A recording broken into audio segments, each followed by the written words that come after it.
اعوذ باللہ من الشیطان الرجیم بسم اللہ الرحمن الرحیم رب اشرح لی صدری ویسر لی امری واحلل عقدۃ من لسانی یفقہوا قولی رب زدنی علما اللہم فقہنا فی الدین آمین اللہم صلی علی محمد وعلی آل محمد۔ ہمارا جز نمبر 3 اور سورہ آل عمران آیت نمبر 18 یعنی 18۔ شہد اللہ، گواہی دی اللہ نے، انہو کہ بے شک وہ، لا الہ نہیں کوئی الہ برحق، الا مگر، ہوا وہی، والملائکۃ اور فرشتوں نے، وَأُولُو العلم اور علم والوں نے، قائما اس حال میں کہ وہ قائم ہے، بالقسط انصاف پر۔ لا الہ نہیں کوئی الہ برحق، الا مگر، ہوا وہی، العزیز الحکیم وہ بہت زبردست اور خوب حکمت والا ہے۔ آپ یہ دیکھیے کہ کتنی چھوٹی سی آیت ہے اور کتنی زبردست اپنے اندر بات رکھے ہوئے۔ توجہ کریے گا کہ دیکھیے اللہ نے گواہی دی، شہید اللہ، کیا مطلب ہے اس کا؟ اللہ نے گواہی دی کس بات کی؟ اس بات کی، انہ لا الہ الا ہوا، اللہ نے گواہی دی اس بات کی کہ اس کے سوا کوئی الہ نہیں ہے، یعنی کہ توحید کے پیغام کی اللہ نے گواہی دی۔ اور ایسی بات پر اللہ تعالیٰ نے خود گواہی دے دی، خود اللہ تعالیٰ نے یہ فرما دیا کہ اللہ کے سوا کوئی عبادت کے لائق نہیں ہے، کوئی الہ نہیں ہے۔ شہید اللہ، اللہ قرآن کی آیت نمبر 18 میں، اس سورہ آل عمران کی آیت نمبر 18 میں خود فرما رہا ہے کہ اللہ نے گواہی دی ہے اس بات کی کہ اللہ کے سوا کوئی معبود برحق نہیں، کوئی الہ نہیں، کوئی عبادت کے لائق نہیں۔ تو آپ یہ دیکھیے کہ یہ توحید کا پیغام ہے، توحید کا جو پیغام ہے اس پر اللہ تعالیٰ گواہی دے رہے ہیں خود، اللہ تعالیٰ گواہی دے رہے ہیں خود، اور فرما رہے ہیں کہ کوئی، اللہ نے گواہی دی اس بات کی کہ کوئی اللہ کے سوا الہ نہیں۔ الہ کون ہوتا ہے؟ جس کی عبادت کی جاتی ہے۔ اللہ کے سوا کوئی الہ نہیں، کوئی الہ نہیں، ہمارا پیدا کرنے والا وہی، ہمارا سب کچھ کرنے والا وہی عبادت کے لائق ہے، اسی کا ہے سب کچھ، اسی کی طرف سے آئے ہیں، اسی کی طرف لوٹ کے جانا ہے، وہی الہ ہے، الہ واحد، الہ برحق، سچا رب وہی ہے۔ اللہ خود گواہی دے رہا ہے اس آیت کے اندر۔ اور پھر آگے کیا فرما رہا ہے؟ والملائکۃ، اور کیا، اور کس نے گواہی دی؟ اور گواہی کون دے رہا ہے؟ آپ دیکھیے فرشتے بھی گواہی دیتے ہیں۔ فرمایا اللہ گواہی دے رہا ہے اس بات کی کہ اس کے سوا کوئی الہ نہیں، یعنی توحید کا پیغام دے رہا ہے اللہ، وہ واحد ہے، وہ اللہ ایک ہے۔ اور اس کے ساتھ کون گواہی دے رہے ہیں؟ فرشتے بھی گواہی دے رہے ہیں۔ وہ کیا گواہی دے رہے ہیں؟ وہ یہ گواہی دے رہے ہیں، وہ بھی یہی گواہی دے رہے ہیں کہ اللہ ایک ہے، یعنی اللہ خود بھی گواہی دے رہے ہیں اور اللہ کے فرشتے بھی گواہی دے رہے ہیں کہ اللہ ایک ہے۔ اللہ اکبر۔ اور آگے کیا فرمایا؟ وَأُولُو الْعِلْمِ، اور کون گواہی دے رہا ہے؟ علم والے بھی گواہی دے رہے ہیں، اور علم والے بھی گواہی دے رہے ہیں۔ کون سے علم والے؟ دین کا علم رکھنے والے، حق کو پہچاننے والے، اللہ کی معرفت کرنے والے، اللہ کو پہچاننے والے، اللہ پر یقین کرنے والے ہیں یہ وہ لوگ جو گواہی دے رہے ہیں۔ یہ وہ لوگ دیکھیں، فزکس اور کیمسٹری اور بیالوجی پڑھنے والے جو لوگ ہیں نا، وہ بھی جب اللہ کی حقیقتوں کو جانتے ہوں گے تو یقیناً وہ بھی گواہی دیتے ہوں گے۔ اللہ تعالیٰ کی دنیا اور دنیا کائنات کی چیزوں کو جب وہ چھان پھٹک کرتے ہوں گے تو ان کی سمجھ میں بھی آتا ہوگا کہ کوئی الہ ہے۔ اور یہاں کیا ہے کہ علم والے گواہی دے رہے ہیں۔ تو یہ کون سے علم والے ہیں؟ یہاں حق کی پہچان رکھنے والے، اللہ کی معرفت والے گواہی دے رہے ہیں کس بات کی؟ کہ اللہ ایک ہے، اللہ کی توحید کی گواہی دے رہے ہیں۔ کون کون دے رہا ہے؟ اللہ خود گواہی دے رہا ہے۔ آیت نمبر 18 سورہ آل عمران، شہد اللہ انہ لا الہ الا ہوا والملائکہ، اللہ گواہی دے رہا ہے اور فرشتے گواہی دے رہے ہیں اللہ کے ایک الہ ہونے کا، الہ برحق ہونے کا، اور اولو العلم بھی دے رہے ہیں، علم والے بھی گواہی دے رہے ہیں۔ کس بات کی گواہی دے رہے ہیں؟ یہ سب کس بات کی گواہی دے رہے ہیں؟ قائما بالقسط، اس بات کی گواہی دے رہے ہیں کہ وہ، یعنی اللہ انصاف پر قائم ہے، یعنی اس کائنات کا رب، اس کائنات کا الہ عدل کو پسند کرتا ہے۔ اور اگر ہم دیکھیں تو ہمیں عدل نظر آتا ہے کائنات میں، اور دین کے جتنے حکم احکام اللہ نے ہمیں دیے ہیں اگر ہم غور کریں تو ہمیں ہر چیز میں عدل نظر آتا ہے۔ دین کے حکم کیا ہیں؟ نماز ہے، روزہ ہے، حج ہے، زکوٰۃ ہے، دین کے سبھی کاموں میں آپ غور کریں ہمیں ہر چیز میں اللہ کا عدل نظر آتا ہے۔ کیونکہ دیکھیے نا، اللہ گواہی دے رہا ہے الہ برحق، فرشتے گواہی دے رہے ہیں اور علم والے گواہی دے رہے ہیں، اس حال میں دے رہے ہیں کہ وہ قائم ہے، وہ کس پر؟ انصاف پر۔ وہ اکیلا بھی ہے اور وہ قائم بھی ہے کس پر؟ انصاف پر. اب اللہ کی چیزوں کو دیکھیں کہ اللہ تعالیٰ کتنا انصاف والا ہے کہ ہم جب کوئی نان مسلم ہوتا ہے ایک دفعہ کلمہ پڑھتا ہے اللہ تعالیٰ اس کو اسلام کے دائرے میں ڈال دیتے ہیں. کتنا بڑا عدل ہے. باقی یہ جو نماز روزہ حج زکوٰۃ دین کے سارے کاموں کو آپ غور سے کریں تو غور سے دیکھیں تو اللہ کا عدل ہر چیز میں نظر آتا ہے. کوئی کام بھی ایسا نہیں کہ جس میں بندے کے اوپر ظلم ہو. دیکھیے کیا 5 وقت کی نماز دن میں 12 گھنٹوں کے اندر 5 وقت کی نماز کیا ظلم ہے؟ نہیں. پورے سال کھاؤ پیو عیش کرو، 1 ماہ کے روزے کیا ظلم ہے؟ نہیں. اور پھر شام کو کھل بھی جاتا ہے روزہ. یہ نہیں کہ روزہ پورا مہینے کوئی چل رہا ہے، نہیں، پورا مہینہ چلے گا لیکن اعتدال سے صبح سے لے کے شام تک. تو کیا یہ ظلم ہے؟ اس کے علاوہ اللہ نے آپ کو کتنا ڈھیروں مال دیا ہوا ہوتا ہے، اس مال میں سے 2.5%، صرف 2.5%، 2.5 روپے سمجھ لیں، اگر 100 میں سے 2.5% پیسے نکالنے زکوٰۃ کے تو کیا یہ ظلم ہے؟ قطعی ظلم نہیں. پھر یہ ہے کہ اللہ تعالیٰ نے اگر حج فرض کیا تو کس پر فرض کیا؟ جو مال کی طاقت رکھتا ہے، جو جانے کی طاقت رکھتا ہے، صحت رکھتا ہے، قوت رکھتا ہے، مالی طور پر بھی اور جسمانی طور پر بھی، دونوں طریقے سے جو طاقت اور قوت رکھتا ہے تو اللہ نے اس پر ایک بار جانے کا فرض کیا ہے. تو یہ کیا ظلم ہے کہ ساری زندگی اللہ نعمتیں بھی دے، صحت بھی دے، پیسہ بھی دے، آپ ساری دنیا گھومتے پھرو اور ایک حج پہ نہ جاؤ، اور جاؤ تو کہو بڑا مشکل ہے. یہ ظلم تو نہیں ہے نا.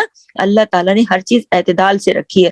نماز اللہ نے سجدے کے لیے بلایا ہے. اللہ نے ہم اپنی ہی آ کے دعا مانگتے ہیں، بار بار ہم سورہ فاتحہ پڑھتے ہیں، اس کا کیا ترجمہ ہے؟ اللہ ہمیں بچا لے، ہمیں اپنے نیک لوگوں میں شامل کر، جن کے اوپر تو نے انعام نازل کیے ان سے بچا لے، جن پر تیرا عذاب نازل ہوا. تو ہم تو بار بار آ کے اپنے لیے دعا مانگتے ہیں. تو یہ کوئی ظلم تو نہیں ہے نا. تو اس نے جو بھی حکم دیے ہیں سارے کے سارے انصاف پر مبنی ہیں. اسی طرح دین شریعت کے علاوہ کائنات میں جو کچھ ہو رہا ہے وہ سب بھی عدل پر مبنی ہے. آپ دیکھیے نا، ستارے، سیارے، چاند، سورج، ہر چیز جو اپنا اپنا کام کر رہی ہے سارے کے سارے انصاف کے ساتھ، عدل کے ساتھ کر رہے ہیں. کوئی کسی دوسرے سے ٹکراتا نہیں پھر رہا. اگر ٹکرا جائیں تو گئی کائنات ختم.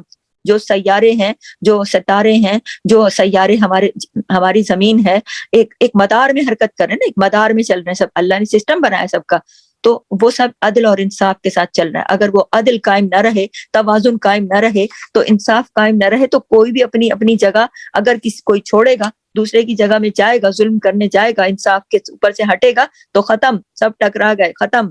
تو سورج چاند سب عدل کے ساتھ اپنی اپنی جگہ پر ہے. جب سورج کا ٹائم ہوتا ہے وہ نکلتا ہے، جب چاند کا ٹائم ہوتا ہے وہ نکلتا ہے. اپنی اپنی حدود کے اندر رہتے ہیں، عدل کے ساتھ رہتے ہیں. اور کیجئے بات کیا ہے؟ عدل کے ساتھ. عدل کے ساتھ رہتے ہیں تو قائم بھی ہیں. اگر عدل کے ساتھ نہیں رہیں گے قائم بھی نہیں رہیں گے. اللہ نے ہر چیز دین شریعت اسلام کے اندر جو نافذ کری ہے وہ بھی عدل کے ساتھ. آپ نے باقی بھی تمام حکم اٹھا کے دیکھ لیں، دین کے جتنے بھی حکم اللہ نے قرآن میں دیے سارے انصاف کے ساتھ دیے، عدل کے ساتھ دیے. اور جو کائنات کے اللہ نے بنائے وہ بھی عدل کے ساتھ اور انصاف کے ساتھ. اس کے علاوہ تقدیر کے فیصلوں میں بھی انسان کے لیے اللہ نے عدل رکھا ہے. فرض کریں کبھی ایسا ہوتا ہے کوئی جوانی میں فوت ہو جاتا ہے تو ہمیں لگتا ہے کہ یہ تو بہت بڑا ظلم ہو گیا، لیکن ہم نہیں جانتے ہوتے. اللہ کے پاس جو علم ہے وہ کسی کے پاس بھی نہیں. اللہ کے پاس جو علم ہے وہ اس علم کی بنیاد پر یہ جانتا ہے کہ کس کو لمبی زندگی دینی ہے، کس کے لیے یہ فائدے مند ہے، اور کس کو لمبی زندگی نہیں دینی اور یہ اس کے لیے فائدے مند نہیں ہے. کیونکہ دیکھیے یہ جو زندگی ہے نا دنیا کی، یہ چند روزہ ہے، اور آخرت کی زندگی دائمی ہے. بعض اوقات بندہ کوئی ایسی نیکی کرتا ہے کہ اللہ کے پاس اس کے اتنے بڑے درجے ہوتے ہیں کہ اللہ تعالیٰ فوراً فیصلہ فرماتے ہیں کہ بھائی اس کو تو اب میں بلا لوں، کیونکہ اللہ علم رکھتا ہے، اللہ جانتا ہے کہ آگے اس سے کوئی بڑا گناہ ہو جائے گا اور پھر یہ جہنمی ہو جائے گا. تو اللہ محبت میں اس بندے کو اس وقت ہی موت دے دیتے ہیں. وہ ہمیں لگتا ہے ہائے جلدی بلا لیا، لیکن اللہ کو پتا ہوتا ہے کہ یہ اللہ اپنے علم کی بدولت فیصلہ کرتا ہے کہ کس کو. بعض لوگ ہوتے ہیں کہ وہ گناہوں کی زندگی میں پڑے ہوتے ہیں، اللہ ان کو لمبی عمر دیتا ہے کہ ہو سکتا ہے وہ آگے جا کر، اللہ کو پتا ہوتا ہے بڑھاپے کے علم کو اللہ تو پہلے سے جانتے ہیں نا، تو اللہ کو علم ہوتا ہے کہ یہ توبہ کر لیں گے، نمبر 1. نمبر 2 یہ کہ ان کی بیماریوں میں ان کے گناہ دھل جائیں گے، ان کی مصیبتوں میں، ان کی آزمائشوں میں. تو اللہ ہر طریقے سے، جیسے ایک ماں اپنے بچے کا ہر طریقے سے اچھا چاہتی ہے نا، ہر طریقے سے اچھا چاہتی ہے کہ کچھ نہ کچھ بھی ہو بس اچھا ہو جائے، تو اللہ بھی یہی چاہتا ہے. اس لیے اس نے تقدیر میں بھی بالکل عدل اور انصاف سے قائم لیا ہے. لیکن ہمارا علم وہ نہیں ہے، ہماری آنکھیں وہاں تک جاتی نہیں، ہماری سوچیں وہاں تک جاتی نہیں. ہم وہ جانتے نہیں ہے نا، تو ہم اللہ کے فیصلوں کے اوپر بیٹھ کر روتے رہتے ہیں اور یہ کہتے ہیں کہ یہ ٹھیک نہیں ہوا. لیکن اللہ ہر کام ٹھیک کرتا ہے، عدل کے ساتھ، انصاف کے ساتھ. لمبی زندگی دینا، کس کو چھوٹی زندگی دینا، یہ سارے فیصلے وہ اپنے علم کی وجہ سے کرتا ہے، عدل پر کرتا ہے. وہ کسی کے ساتھ ظلم نہیں کرتا. اس کو پتا ہے کون سے پودے کو رکھنا ہے اور کون سے پودے کو شروع میں ہی اکھاڑ دینا ہے، کون سا پودا جمع رہے، یہ بڑا درخت بنے گا، اس سے لوگوں کو فائدہ فیض حاصل ہوگا، اس میں پھول پودے لگیں گے، بیج لگیں گے، پھل لگیں گے، یہ وہ. تو اللہ کو پتا ہے کس کو رکھنا اور کس کو ہٹانا ہے. تو ہر چیز جو ہے کچھ بھی ظلم پر مبنی نہیں ہے، تو وہ انصاف پر قائم ہے. قائما بالقسط، یہ جو لفظ آیا نا آیت نمبر 18 کے اندر، قائما بالقسط، تو یہ ہے کہ وہ قائم ہے انصاف پر، خود بھی، اور اس نے جو دین بنایا وہ بھی، جو اس کائنات بنائی وہ بھی، جو شریعت بنائی وہ بھی، سبھی کچھ جو ہے سارے کے سارے اس کے فیصلے انصاف پر قائم ہیں. دینی احکام میں بھی، شرعی احکام میں بھی، کائنات کے اندر بھی اسی کا حکم چل رہا ہے، تدبیر سے، طریقے سے. تبھی تو دیکھیں نا ساری کائنات ٹھیک سے چل بھی رہی. اگر ظلم ہوتا ہے تو قائم تھوڑی رہے گی، ساری چیزیں آپس میں ٹکرا مکرا کے ختم. اور دیکھیں سمندروں کو بھی ایک اللہ تعالیٰ نے حد دی ہوئی ہے کہ اس سے آگے نہ آنا. کیوں؟ پانیوں کو بھی حکم دیتا ہے نا اللہ تعالیٰ کے یہاں، ہواؤں کو حکم دیتا ہے یہاں، عدل کے ساتھ، عدل کے ساتھ اپنے اپنے مدار میں رہو، اپنا اپنا کام کرو، کسی چیز کو دوسرے پہ اس طرح نہیں چھوڑ دیا. جب جہاں پر ایسا ہو جاتا ہے تو پھر وہاں پر کتنی زیادہ خرابی ہو جاتی ہے. تو دیکھیے کہ اسی طرح تقدیر کے معاملوں میں بھی ہر جگہ پر اللہ تعالیٰ کا عدل و انصاف ہے کہ پھر اللہ تعالیٰ نے اور پھر اللہ تعالیٰ نے اس میں، چونکہ دیکھیں اس میں اللہ تعالیٰ نے فرمایا کہ اللہ گواہی دے رہا ہے، پھر فرمایا فرشتے گواہی دے رہے ہیں، پھر فرمایا علم والے بھی گواہی دے رہے ہیں. تو یہ ان کے لیے اعزاز کی بات ضرور ہے، لیکن اللہ نے کہا نا قائم بالقسط، سب کچھ عدل پر قائم ہے. لیکن فوراً ساتھ میں کیا کہا؟ لا الہ الا، یعنی پھر جو اللہ تعالیٰ نے دہرایا کس لیے؟ کہ یہ جو لوگ ہیں گواہی دے رہے ہیں، یہ بے شک گواہی ضرور دے رہے ہیں، لیکن اللہ جو ہے وہ ایک ہی ہے، اللہ جو ہے وہ ایک ہی ہے اور وہ انصاف پسند ہے. لا الہ الا. پھر اللہ تعالیٰ نے اپنی جو ہے وحدانیت اس کا بھی ذکر کیا اور توحید کا ذکر دوبارہ کر دیا کہ اللہ کے ساتھ کوئی شامل نہیں ہے، یہ صرف گواہی دے رہے ہیں، یہ شامل نہیں ہے، شامل کوئی بھی نہیں ہے. اللہ تعالیٰ لا الہ، نہیں کوئی الہ ہے برحق الا، مگر یعنی اللہ کے سوا پھر اور کوئی نہیں ہے. وہ انصاف پسند ہے، اسی نے عدل قائم کیا ہوا وہی. اور آگے کیا؟ وہ عزیز الحکیم، وہ بہت زبردست ہے، وہ خوب حکمت والا ہے. تو آپ دیکھیے کہ اللہ نے زمین آسمان عدل کے ساتھ قائم کیا. تو اللہ کی آگے ہر چیز کی جب بات ہو گئی کہ سب چیزیں اس نے انصاف کے ساتھ قائم کی، آگے دو صفات کا بھی ذکر ہے کہ وہ بہت زبردست ہے، وہ خوب حکمت والا ہے، یعنی حکمت کے ساتھ اور بہت زبردست ہے. دیکھیں نا زمین کا بنانا، آسمان کا بنانا، ان کا توازن قائم رکھنا، پھر ان کے اندر جتنی کائنات ہے پوری اس کائنات کو چلانا، یہ کوئی عام بات تو نہیں ہے نا. اس کے لیے تو کوئی زبردستی چاہیے. تو اللہ ہی ہے، اکیلا ہے، وہ معبود برحق ہے اور وہ بہت زبردست ہے، خوب حکمت والا ہے، ہر چیز میں اس کے حکمت ہے. تو اس آیت میں فرشتوں اور اہل علم کی بات ہوئی ہے، تو یہ ان کے لیے بہت عزت کی بات ہوئی نا کہ اللہ نے فرمایا کہ فرشتے اور اہل علم، اور اہل علم بھی کون سے؟ دین کا علم رکھنے والے، کہ ان کی عزت افزائی کری نا، کہ جو اللہ کی آیات کو پڑھتے ہیں، سنتے، سمجھتے ہیں، گواہی دیتے ہیں. تو اللہ کی گواہی اور ملائکہ اور اہل علم کی گواہی یہ ہے کہ اللہ ایک ہے اور عدل پر قائم ہے. یہ اس آیت کا خلاصہ ہے کہ اللہ کی گواہی ہے، ملائکہ کی گواہی ہے، اہل علم کی گواہی ہے. کس بات پر؟ اللہ ایک ہے. اور کس بات پر؟ اللہ عدل پر قائم ہے. اور ہمیں کیا سبق ملتا ہے اس میں؟ ہمیں کیا سبق ملتا ہے؟ غور کیجئے گا، میں نے اتنی ساری باتیں کی ہیں، آپ بھی سوچئے، میں آپ کو بتاتی ہوں. ہمیں یہ سبق ملتا ہے کہ ہمیں بھی پھر انصاف اور عدل کا راستہ اختیار کرنا چاہیے، اور آخرت میں بھی وہی لوگ کامیاب ہوں گے جو ظلم سے پرہیز کریں گے. اللہ تعالیٰ نے یہ چیزیں ہمیں کیوں بتائیں؟ تاکہ ہم اس سے سبق سیکھیں، ہم عدل اور انصاف کا راستہ زندگی بھر اختیار کیے رکھیں، کیونکہ اللہ ہمیں آخرت میں آگ کے عذاب سے بچانا چاہتا ہے نا. وہ ظالم نہیں ہے، وہ ہمیں اٹھا کے آگ میں نہیں ڈالنا چاہتا، وہ ہمیں طریقے سمجھا رہا ہے. تو جو ظلم کرنے والے لوگ ہوں گے وہ ناکام ہوں گے، اور جو ظلم سے پرہیز کریں گے وہ کامیاب ہوں گے. تو نبی کریم صلی اللہ علیہ وسلم کی ایک حدیث ہے کہ ایک بار نبی کریم صلی اللہ علیہ وسلم بیٹھے تھے، تو انہوں نے سوال کیا، لوگوں سے پوچھا اپنے صحابہ سے، یہ بتائیے مفلس کون ہے؟ تو لوگ یہ سمجھے کہ جس کے پاس پیسہ زیادہ نہیں ہوگا، غریب ہوگا جو، وہ مفلس ہوگا.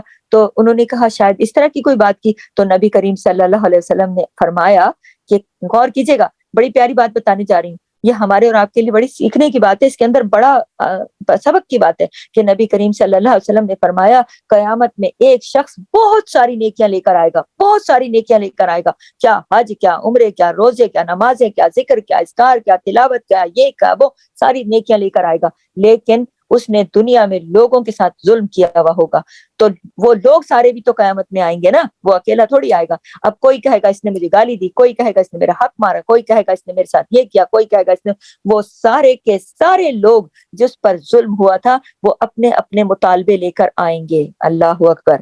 اب وہ جو شخص قیامت میں اتنی نیکیاں لے کر آیا اور آگے سے نیکیاں تو کی اس نے، لیکن اس نے ساتھ ظلم بھی روا رکھا، لوگوں کے حق مارے، لوگوں کے ساتھ، دیکھیں ظلم تو وہ میں اکثر بتاتی ہوں نا کہ ظلم تو کسی کو ضروری تو نہیں ہے کہ آپ تیر اور تلوار لے کر یا آپ گن لے کر ہی ماریں گے تو یہی ظلم ہوگا، آپ کسی حقدار کو اس کا حق نہیں دیں گے یہ بھی ظلم ہوگا۔